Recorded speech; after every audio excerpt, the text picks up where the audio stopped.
hát na dòng về số đinh ai tai i dòng lệ kỳ man thu hát ta in Pakai ka nga singin aman dòng ay kho sa zin kataw na asang tay o Pakai may happy na quy latan lâu zenin na lung sin long lâu lên na kita na tôn so nin ay hoi dang zata hen ay huhing nga Pakai ng bonay Pakai tin kalunga latha tha ay humpe ama thang va na leva chui na la ahi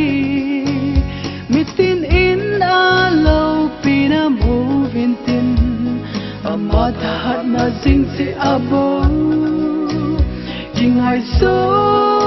diwahi o Pakai na lumbay lambol sing dingin kahong o Pakai may happy na gwilatan low zenin na lungsit long low na kita na Tôn so nin ay hoi dam zata hen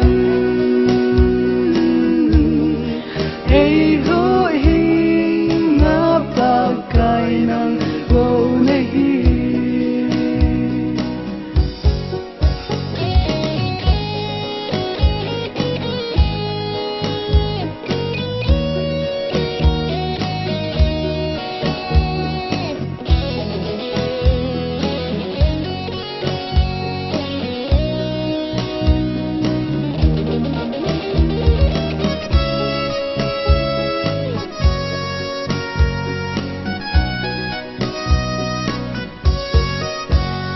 o Pakai huhing ding anay panpi na hohi kalunggil na cheng zingin kahay milpoy nakita na le na sadam na tu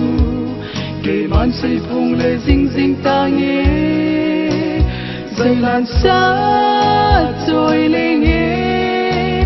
mấy lung xịt mà hi ca đâm xuống in xa chim tập bông o Pakai may happy na quy latan